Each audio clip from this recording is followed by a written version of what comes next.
Meeting is now streaming. You're live. Hi, everybody. This is Trish Gleason. We're here today to learn about Alzheimer's and women. And we have a special guest with us today, Dr. Michael Bagnell. Say hello, Dr. Bagnell, and I'll introduce you properly. I guess we're supposed to say hello, Dr. Bagnell. No, not really. Hello, Ms. Gleason. Nice to be with you again. Thank you for coming. I want to give you a little background about Dr. Bagnell, but before I do that, I want you to know that we're really in a crisis point with Alzheimer's. And I know Dr. Bagnell will agree with that. Every 65 seconds, somebody in the United States gets Alzheimer's. That's right. Every 65 seconds. And that's terrible news. So we need to be proactive and decide on what we need to do to stop this. And there's things we can do, which Dr. Bagnell is going to tell us about. So listen up, and he will explain it today. Right. So back to explaining a little bit, introducing Dr. Bagnell. 30 years ago, he became a chiropractic medicine, postgraduate in chiropractic neurology, which is now called neuroscience. He had the diplomate training in functional neurology. Right. It's quite long, so here it comes. Fellowship in brain injury rehabilitation, certified in neurofeedback, and he's also a national keynote speaker for many medical organizations nationwide. So we are pleased today to have Dr. Bagnell. Thank you. Thank you. Very kind. Is that all correct? That is so well said, better than most. Yes. Okay, absolutely. Great. So what I'd like to do is go ahead and just ask you a couple questions. I'll turn it over to you, and then every once in a while, I have about 100 questions for you. So if you're at a loss of words, I know you're going to talk to us about preventative and reversal, hopefully, of Alzheimer's. Start off, if you don't mind, by just letting us know what Alzheimer's is, and then I've got some questions for you. Go ahead, Dr. So, and I have some great stories that will kind of help us think through in a more real way rather than statistics and numbers and biology, which can kind of bog most people down. But just to start out with, I mean, Alzheimer's is the most common form of dementia. And so for any of us, I'm 56, any of us in this age or a little bit older, we know that, dementia, you're losing your cognitive abilities. People will think about that with memory, but also attention can be involved with that, memory, verbal abilities as well, and concentration. So we can see a lot of different things about who we are as a person, our personality can be affected. And it's in any of us who have lived with a parent or know somebody, probably everyone watching this will know someone directly that they're related to or indirectly through a friend that their parent or friend has dealt with dementia. And probably it's Alzheimer's. There's several types of dementias, but by far and away, the most common is Alzheimer's. And so it's a very serious issue, like you mentioned. It actually kills, which really boggled me last year when I found this research, that more people die, men and women, from prostate cancer and breast cancer. More people die from Alzheimer's than those two cancers combined. So really, if you separate it out, more women will die from Alzheimer's and its complications than breast cancer.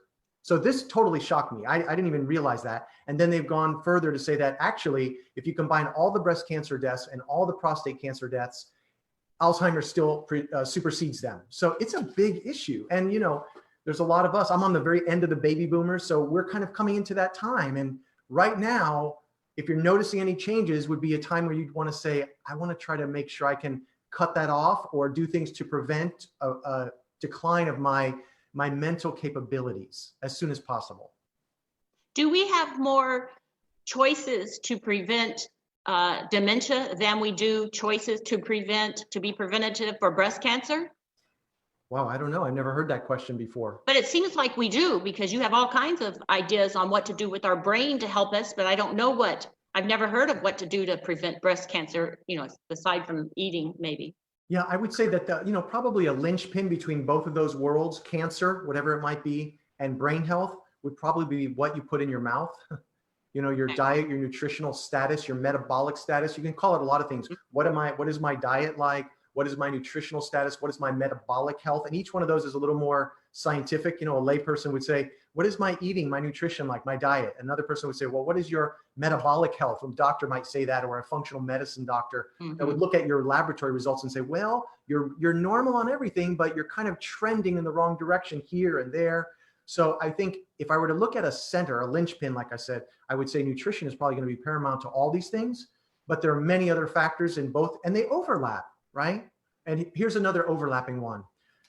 Toxicity in the environment, in your foods, which would be things endogenously you take in, or in the external environment, can affect your body's immune system, which could push you towards a cancer type situation.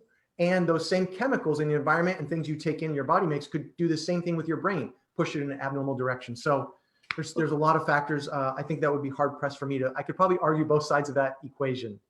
We recently had a toxicity doctor or specialized, whatever that is, in toxicity. And she told us that one of the worst causes of toxin in your home, believe it or not, is fabric softener. I guess it gets in your clothes and then gets in your bloodstream. Yeah. So you just don't, everything, you know, you look at it, you just need to be aware. Fabric softeners, flame retardants are in everything. You're looking around your environment. Every piece of furniture in my room here, the paint, the carpet, everything has flame retardants in it, and it's in every human. They say that there's not one human being on the planet that doesn't have these types of chemicals in their system. Not one. Wow. So it's something that we all have to deal with. Can, aside from trying not to ingest or be around all that, can we drink a lot of water? Or, you know, I read somewhere that if you drink a lot of juice, vegetable and fruit juice helps prevent Alzheimer's. Will that help clean your body out? I mean, would say that yes, if you support through your eating and drinking of healthful items, you support the proper inborn liver detoxification that you already have. So our liver is a detoxifier. It already does that very, very well. If we support it by healthy juices and healthy foods and some very basic supplementation, we can really keep our own detoxification system working optimally for a long time. And that will help our brain and our immune system and everything. So the answer would be yes, it's very important. In our last interview, you mentioned that it was very important that your brain and your gut and your brain have a direct connection. How does that interact and help us prevent Alzheimer's or dementia? I'm so happy that you said brain, gut, gut, brain, because even yesterday on Instagram, a very close friend of mine, she messaged me that she was looking into this brain-gut connection. She's a very educated person, a very successful female entrepreneur, actually. She's sold numerous dermatological clinics. She's been very successful in that. And she messaged me that I'm really looking into this gut-brain connection and anxiety, and I'd really like to pick your brain on that. And I messaged back, excellent, but remember, it's bi-directional, brain, gut, gut, brain. Goes both ways. Which you mentioned, because so many people, which I'm so happy that they say, I've done some research, which we need to do, right? As a patient, I always tell my kids that, listen, when you're going to raise your kids, you're going to have to become a researcher. How do I raise them? What's best for them? How do I discipline them, right? So we need to become somewhat of researchers with our own health, like you're doing. Right. Yeah. And you're very good. You're a very good leader in that, which I appreciate. So yes, the brain is going to control gut motility. So whether your stomach can create its contractions in your intestinal tract and secrete different acids and things, that control comes down from the brain. And then what you break down in that gut is going to travel back up and affect the brain health. So it's bi-directional. And if a gut is really unhealthy, it will deteriorate brain function, no question. In fact, listen to this, a little more science than probably we want. We love it. Keep it coming. We love it. The intestinal lining is like a tube, right? And it's got the muscular lining, the intima, the muscular lining, which contracts and moves food along. But it also has a basement membrane. So it's got the muscle on the inside, and it's got this basement membrane. Well, way down microscopically, the little things that link together in that basement membrane are the same kind of things in the blood-brain barrier. So when the gut becomes leaky or damaged from poor eating, infections, drugs, alcohol, whatever it is, the gut becomes leaky. And get into the bloodstream, we know that the blood-brain barrier becomes leaky also. Wow. So it's very significant to understand and to try to maintain gut health. Well, let me see if I got it here. So if you don't eat right or toxins get in your body, then your gut's not working right and it gets porous, and some of the toxins in your gut that you're going to pass through and whatever, enter your body and kill or make some of your organs not work properly. And then, of course, your brain's not working right. And your brain won't work well either, because things that are not supposed to be in your bloodstream that get into your bloodstream can create food sensitivities, then can create allergies. Now you've activated the immune system. Now you create, so when the immune system is active, you create inflammation in the body. So sometimes people think inflammation is just, oh, I have arthritis in my hand or my shoulder, but inflammation comes from immune system that's activated. So that the inflammation then gets into your brain and you have neuroinflammation. And this can create depression, anxiety, OCD. And it create, is that just the start of dementia? It could be, it'll contribute to those kinds of problems. Let's see. One of the things I wanted to ask you was about medicine. Sometimes, or oftentimes, if you have Alzheimer's or you don't have Alzheimer's, either way, and you take medications, can that bring on Alzheimer's? Can that cause you to get Alzheimer's? Well, let me answer that with a brief example of a patient who now is under our care currently. He's a gentleman who's 58. I'm 56. He's had cognitive decline. He looks when he walks like someone that you would imagine with very small steps, kind of chopping. His wife has to bring him in. He cannot function on his own anymore. He cannot hold a job. He gets confused about the ages of his children. So he has to be under full-time care. This came on in the past few years. He's been on Alzheimer's medications for 3 years, Alzheimer's medications. He's been on antidepressants, anti-anxiety medications, and for an early diabetes. Blood sugar has been elevated for, I think, just over 2 years. They recently have done a new scan with him, and they're determined that he does not have Alzheimer's, and he may have another condition, but he's been treated as if he had that, because unfortunately, a lot of times brain disorders, we don't look at them in the same way we do, let's say, like a heart disorder. I'm going to quote Dr. Daniel Amen. He said, when you have crushing chest pain, every cardiologist is going to do an EKG to examine your heart. But when we have crushing depression or anxiety, no one does an exam on your brain. We just say, here's, take this, here, take that.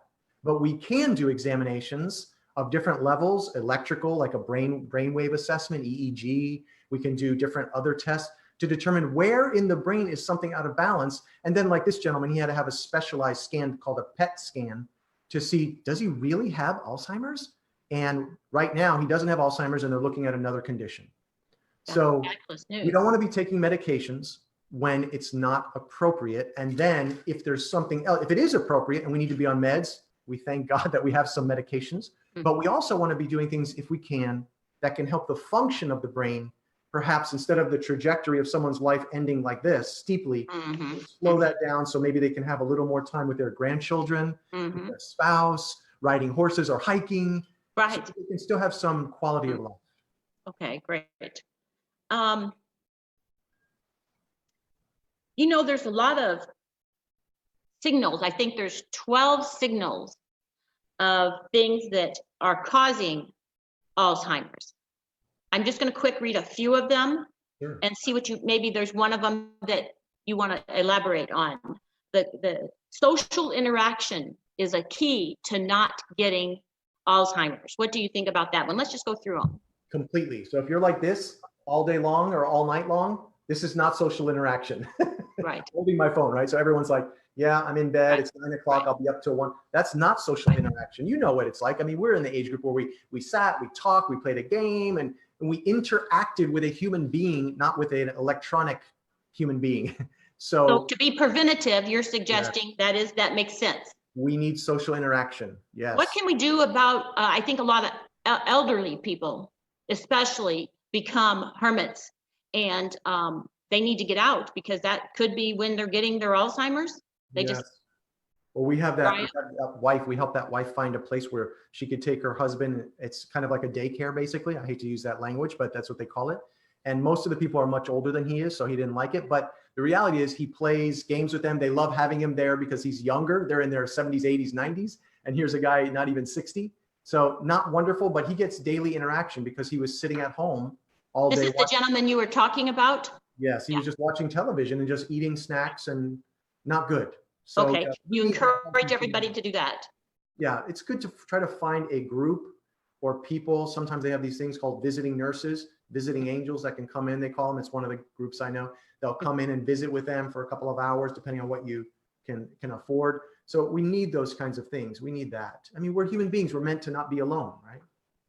So it's proven that that's true. Oh, Is that yeah, right? absolutely. Okay. Well, ladies and gentlemen, I read 16% of seniors are, that's it. That's all the percent of seniors that have had a cognitive exam. Did you know that, Dr. Bagnell? 16%, that's it. It's not very many. No. So No. ladies and gentlemen, if you're watching, take your parents, yourself, and go get a cognitive exam. Dr. Bagnell calls it a cognoscopy. Cognoscopy, that's right. Now, could you explain again what a cognoscopy is? No, That you should never tell your doctor because they won't know what it is. They won't know what you're talking about. You're very good. See, your memory is very good. So Oh, good. Dr. Dale. Do I need a cognoscopy? Yes. I'm getting old.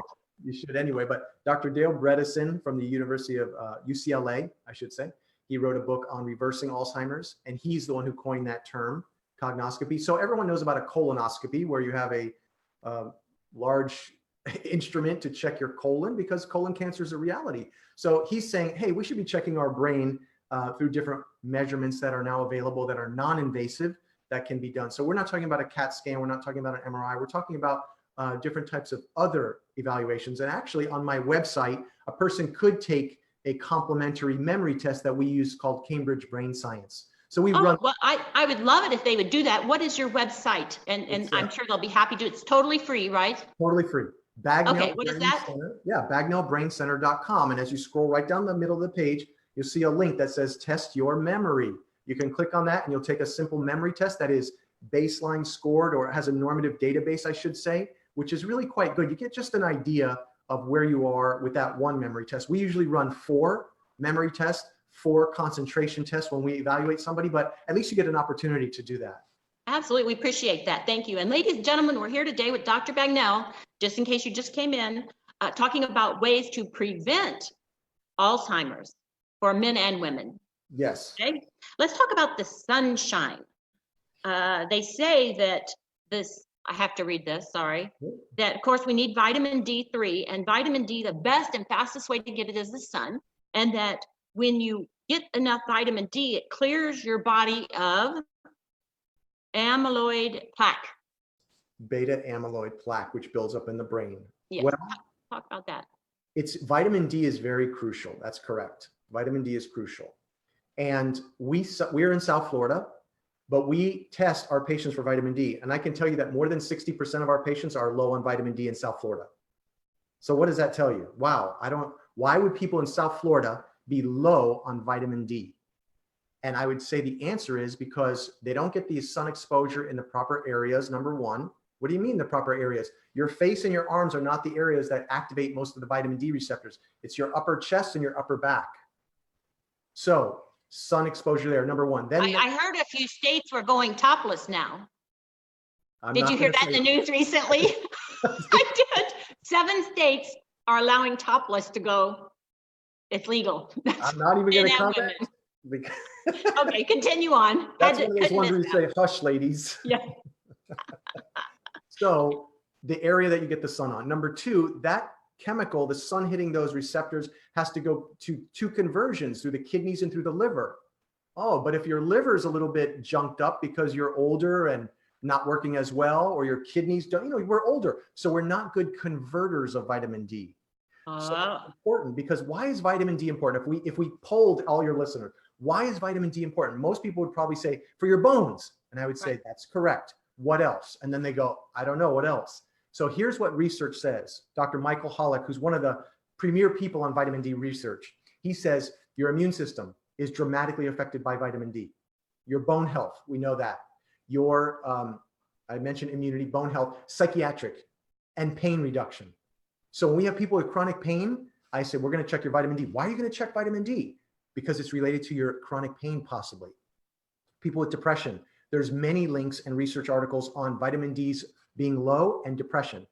Epidemiologists, I love that word, epidemiologists in Canada have said that in North America, so United States and Canada, if the vitamin D levels, because the range is 30 to 100, and most people, if they're at 30, your doctor will say, you're great, you're fine, but it's 30 to 100. These epidemiologists have found in a longitudinal study, you should be between 55 and 65. And they said, here was the conclusion. If everyone in North America United States and Canada was between 55 and 100, it would knock out 250,000 cases of breast, colon, and prostate cancer. What? So that's the White House calling. You better answer that one. So it's important, our vitamin D levels. And the other reason vitamin D is important because every cell in the human body has a vitamin D receptor on it. So not every cell in the body has a magnesium receptor, this receptor, but vitamin D affects every single cell, and it also functions like a hormone. So there's a lot of reasons for vitamin D. So if you have hormone troubles, it could be because you're low on vitamin D as well? Well, it's one of the reasons. So yes, we want sun exposure, but we don't want to get people with too much sun exposure. You end up with cancer, like I had on my face. I had malignant melanoma, very serious. So we want to make sure their vitamin D levels are optimal, and they should get some sunlight. I would like them getting morning sunlight and afternoon sunlight, just a little bit, 10 minutes, because it helps set your circadian rhythms, because sleep is an important issue for Alzheimer's. Oh. So we can go to that one. Yeah, let's go to that one, because that is one of them. Getting enough sleep. I think they say 7 hours a day. Also, the melatonin in your body prevents plaque. That's right. And that's all I know. So I'm turning it over to you. So we know that if you don't sleep, actually this weekend, I'm going to be speaking, as mentioned, nationally for a Florida group here in Naples. And I'm on a clinical sleep panel explaining to doctors the importance, so that they understand for their patients, why is sleep, everyone knows it's important, but they don't know particularly why. So it's said that if you live to 90 years of age, you're going to sleep for 36 years. Oh. If you accumulate that, isn't that something? 36 years of sleep if you live to 90, but hopefully you're getting good sleep. Now, I can say for myself, 56 years old, I don't sleep so great all the time. I used to have a couple of years where I would be getting up 2 to 3 times to use the restroom. It's like, what is going on here? In my early 50s, that's been resolved. Pains and aches, and my neck would get stiff, different things. I sleep very lightly, so every little sound and I hear it and I'm awake. That comes from PTSD, I believe, in my early years as a teenager and child. But aside from that, sleep is crucial. So things that can affect our sleep, our circadian clock gets offset. So we stay up too late. Again, we stay on these phones or bright lights too late. We shut off the TV at 11 o'clock and think you're going to fall asleep. Not ideal. So the light in the morning, not staring to the sun, but just getting light resets that. And then at the afternoon, sunlight. So you get, in the morning, there's a blue hue in the light. There's blue frequencies that really you pick up, wakes you up. And in the evening, they're more yellows, and they help to kind of settle down the brain, reset the clock, get that melatonin production going. And then breathing. So many people snore. They have sleep apnea. This is crucial. The gentleman that I was telling you about has had sleep apnea for years, has had a machine, and has refused to use it and it was uncomfortable, granted. But you know what? That's played a role, I believe, in his decline. So we need to be able to breathe properly, having proper sleep hygiene. Your room should be dark and cool. There shouldn't be any lights on. Don't have the phone near your bed or on your bed. God forbid, a lot of the young people put the phone right on the pillow with them. You want to move that electronic frequency stuff away from you. Don't have a router in your bedroom. Those are all bad ideas. Well, what are some other quick ways to get vitamin D? I don't know about milk anymore. No, definitely not. We supplement. We give patients supplement. There's liquid supplements. There's little pills. It's very inexpensive. It's a very simple way to do that. But you want to get tested or you supplement. It's a very inexpensive blood test. Okay, let's get to another one. Juice. We talked about it briefly, but I read that fruit juice and vegetable juice, wait to hear this one, gives you a 76% reduced chance of getting Alzheimer's. I read that. It was on the Alzheimers.org. So you see, that can lead people to confusion, I think, because if you read that and you go, well, I'm going to drink fruit juice, apple juice, white grape juice, they're loaded with sugar. This is not so great for us. Vegetable. Right. Remember what did I drink growing up as vegetable juice? V8 juice, didn't you? V8. Tastes good. Yeah, it tastes good. Loaded with sodium, not so good for you. So if you're going to juice, you want to have more vegetable-based juices than you want to have fruit. I would say 75% vegetable to 25% fruit. Okay, that's a good one. Okay, let's talk about coffee. I read that coffee. Yes. Wait, hear this one. If you drink enough coffee, which I'm not sure how much that is, will delay Alzheimer's 3 to 4 years. Sounds good. That's what it said on the Alzheimers.org. Yeah, I like think coffee. That's true? I think there is definitely, so some years ago, I was doing some research on antioxidants. Remember that one was really popular, antioxidants, Yeah, everyone's into yeah, that. yeah. And what I found out in research is that one of the strongest antioxidants, the ORAC rating, the strongest antioxidant is coffee.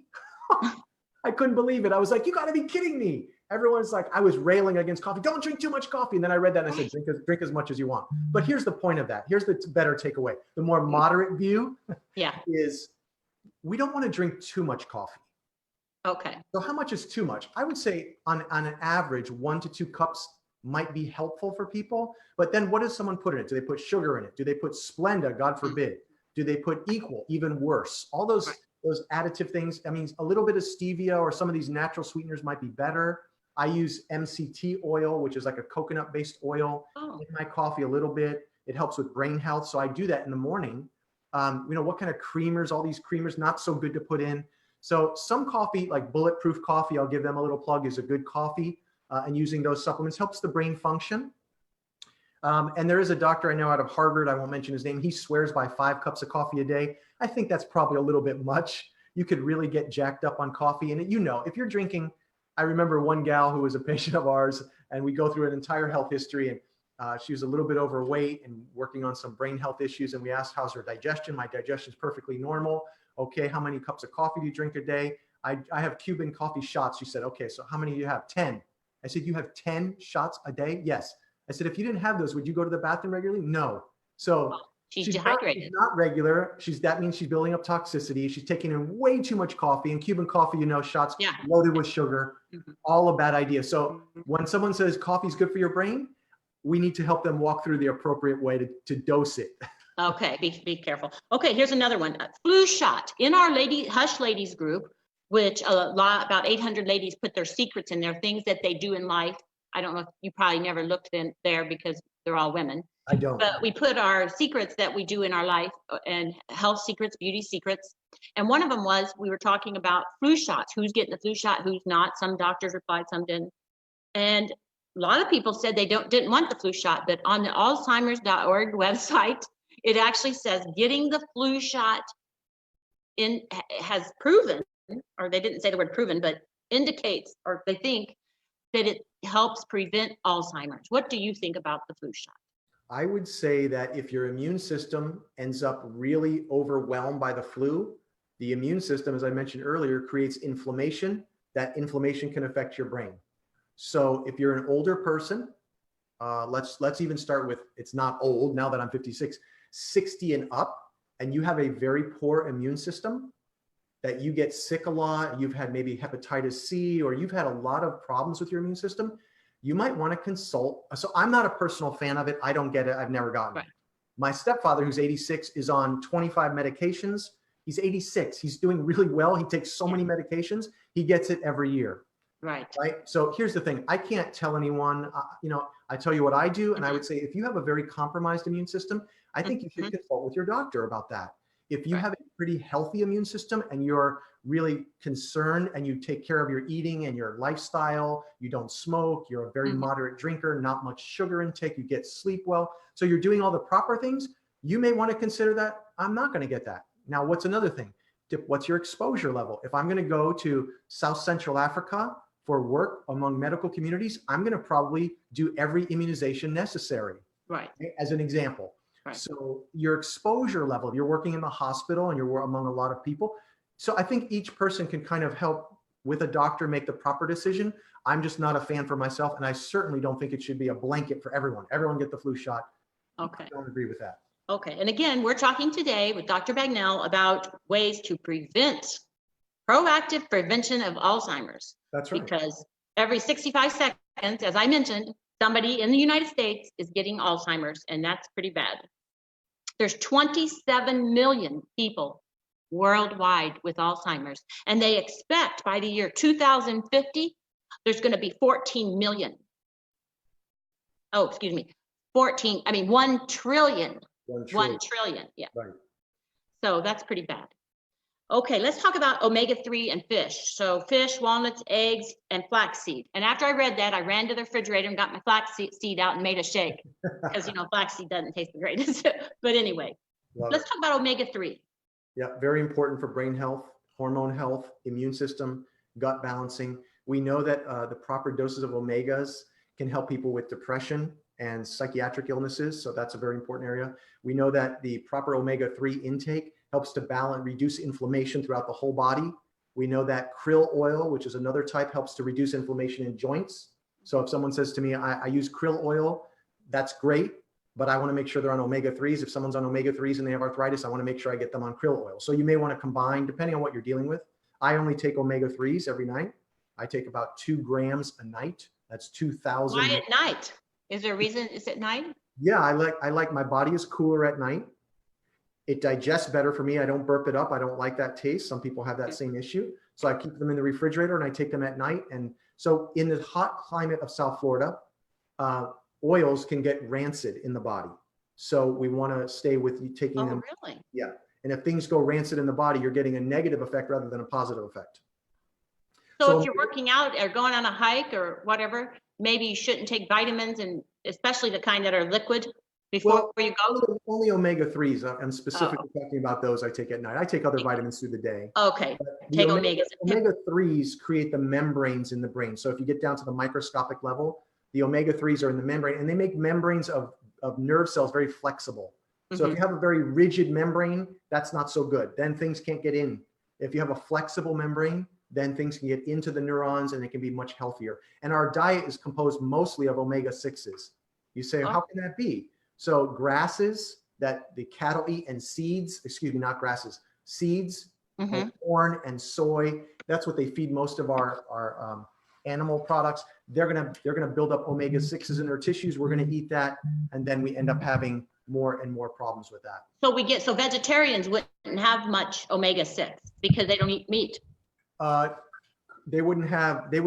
that's correct. They should have more omega-3s in their system because they're more of a vegan vegetarian diet. That's correct.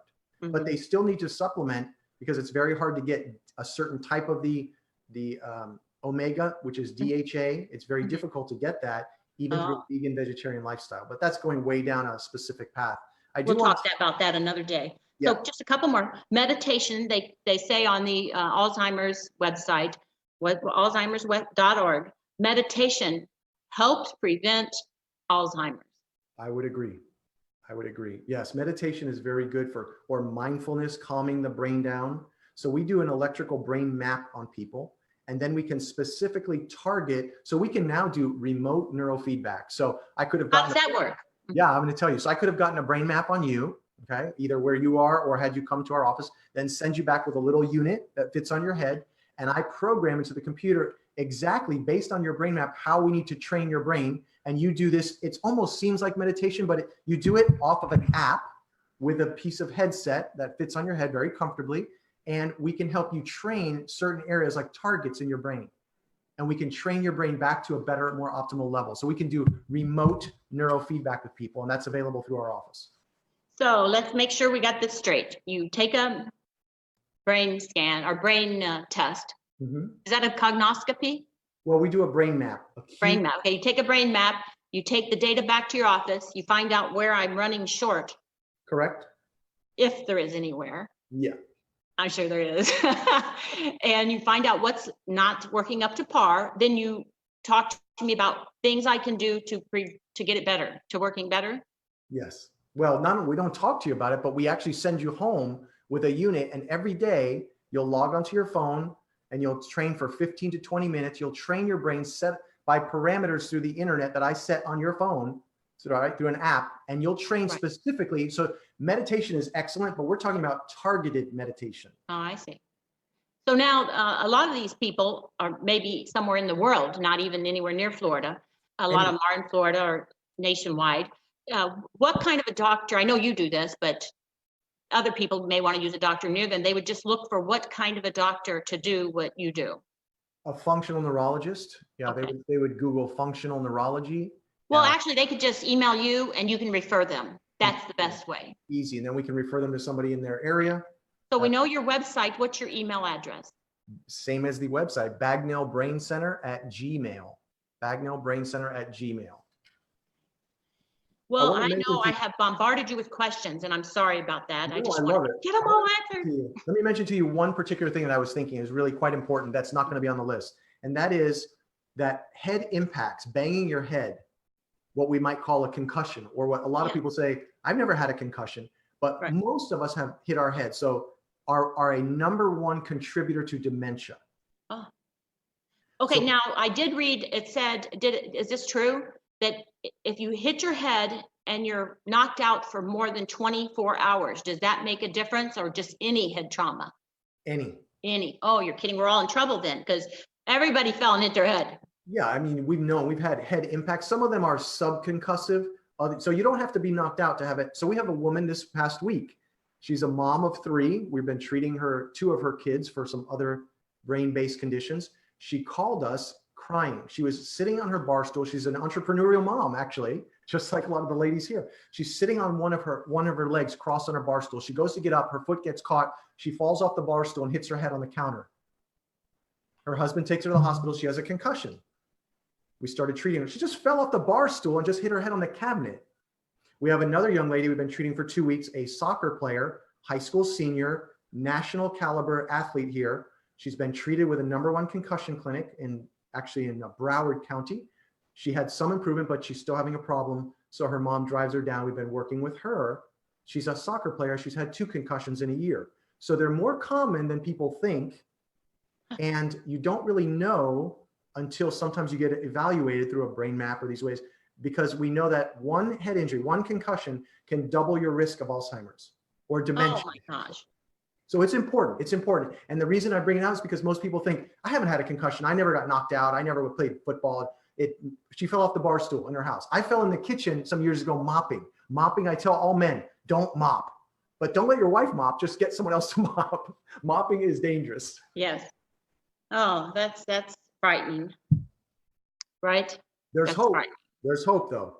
But if you get a concussion, there's nothing we can do about it, can we? Or, well, I guess we could go try to train our brain to get new brain waves, like you can mentioned in our last meeting. We know exactly how the best ways to rehab people's brains after concussion.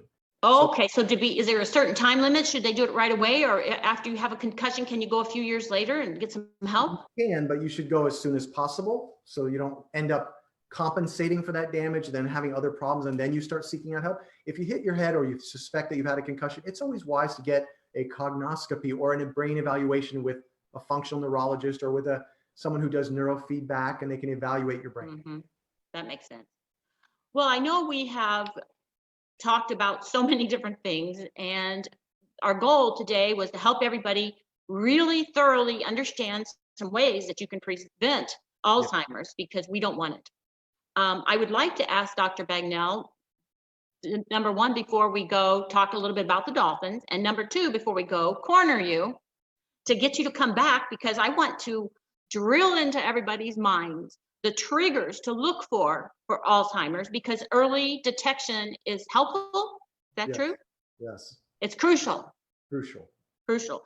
So we know what the triggers are. Dr. Bagnell does, and of course I did my homework, but he can elaborate to what to do once you get those triggers, some ideas on what we can do at home even, correct? Do you mind coming back and talking about that more specifically? Oh, we really appreciate it. Yeah. We really appreciate it, because I believe the more people that watch this, if you share it, then the word is going to spread. And that is how we can help others. So let's chat about now dolphin time. Tell us about the dolphins. Yes. So this is so exciting. So we have partnered with a group that has dolphin habitats, and we're in South Florida. So this one is in the Keys. And what we found is that many people have heard of like working with animals in the hospital, service dogs, where they have therapy dogs. People know about that. I even heard about a therapy peacock, which I don't know how that works. But anyway, we've partnered with these groups that have dolphin habitats. And what we've done is we put together a brain camp with the dolphins. So what we do, we have all kinds of people will come in. This first camp is completely booked out, coming up in November. And we have adults and young people coming in with a variety of different conditions with their brain and emotions and health. And what we're doing is doing brain evaluations first. Then we're doing brain training on land. Then they have a session with the dolphins. We have very unique neuroscience games in the water with the dolphins, and they're back on land, and they do this 6 sessions back and forth. It's going to be a remarkable opportunity for our participants. And then we have future camps coming up early next year. We're organizing the dates right away. We're already involved in that today, as a matter of fact. I was meeting with our partners, and we're developing our exercises even more. So this is going to be a chance for people's brains to really have an opportunity to heal, working with the dolphins, working with us and my team in South Florida in the Keys coming up very soon. So let me make sure I'm clear. So the purpose of the dolphin interaction with the people is for people who have an issue with their brain, or it's just for anybody that wants to help to grow new brain waves and grow? Yeah, it's really, that's a good question, because like, who would benefit from that? So you could have young people that might be dealing with anxiety, depression. You could have people in any age group dealing with PTSD. So we have some former military that are interested in joining us. But we know that you don't have to be just in the military to suffer PTSD. Divorce, loss of a loved one, major changes in life could contribute to PTSD. Child abuse, I guess. Yeah, for sure. Then there's people that have had concussions. We have some people reaching out to us from Europe, physical or brain disabilities, some of the people that we've worked with. You can be someone who says, I'm pretty healthy. We're going to measure your brain, and we could get you in there, because being with the dolphins is very unique in that, number one, you're out in the water. That's number one. Okay. So your brain and your body are in a different environment, and it changes the way your brain is working just by being in the water. You're not standing on dry ground. And I won't get into the details of that, but my son, Zach, who works on our team, who did some of the training with us here, because he's going to help lead that. He said, Dad, when I swam out into the middle of the lagoon, the trainers have him swim out, and the dolphins towed him back in by holding the dorsal fin. He said, I didn't really want to swim out there. I felt a little apprehensive. And I felt, actually, when I did it the first time, I felt that same way. It's a contained lagoon, but I was like, I grew up with Jaws. I feel a little off.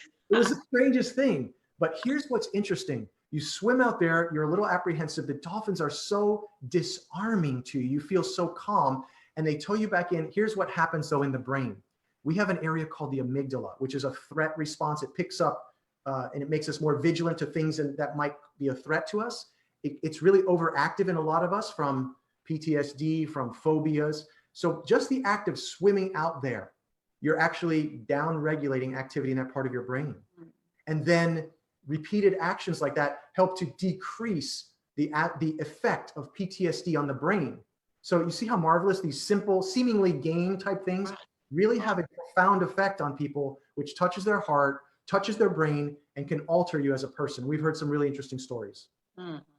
So subconsciously in your brain, it teaches you to not be so apprehensive and guarded, or yeah, it calms down an area that's overactive potentially with people who've been under a lot of stress. It just lets all that down. Like I know some people, I'm not mentioning any names, of course, that, like you're interacting with them and all of a sudden they'll get argumentative, they're real nice, and then they change their personality because they feel defensive. Yes. Maybe they had put PTSD, and do you think that could be true? People who change their moods quickly? Yes, it can be definitely related to that. Yeah. Well, that's exciting. I'm glad you explained it more thoroughly, because we'll keep an eye out on the news. You'll be on the news, I'm certain about that. Sure. And I'm sure you've got links on your website. Yes, we do. On Instagram at Bagnell Brain Center, on Facebook, everywhere you can find it. And we have lots of things already up there about the camp. Okay, the one last note I had. I know I live in Gainesville, Florida, near the University of Florida, and they have a research area for Alzheimer's and dementia. And I haven't heard of any, but do you know of any new discoveries just recently about dementia, or, like within the last year or two? Yeah, I mean, there's numerous types of therapies that have a probability of helping people that are already on the decline. But, more than the newer discoveries, the research that has shown us one of the most effective things is you have to get the blood sugar under control. The other things are very important. We do some interesting therapies that are pretty groundbreaking. We do tongue stimulation. So why would you stimulate the tongue? Because stimulating the tongue while we're doing some of the other therapies goes right into the brainstem and helps create the proper brain chemistry and makes someone more alert and helps memory centers in the brain. Isn't that remarkable? So, there are some really unique applications. Blood sugar control is one of the biggest problems when it comes to brain decline. So if people started to do that on their own, they would already start going in the right direction. Right. And that was one of the 12. I just didn't get to it. keep your BMI level good and low sugar. Right. Okay, so that's great news. Oh, well, thank you so much for coming, and we'll see you again soon. Okay, thank you so Have much. a great day. All right. Okay, Bye-bye. bye-bye, everybody. Thanks for listening. Bye.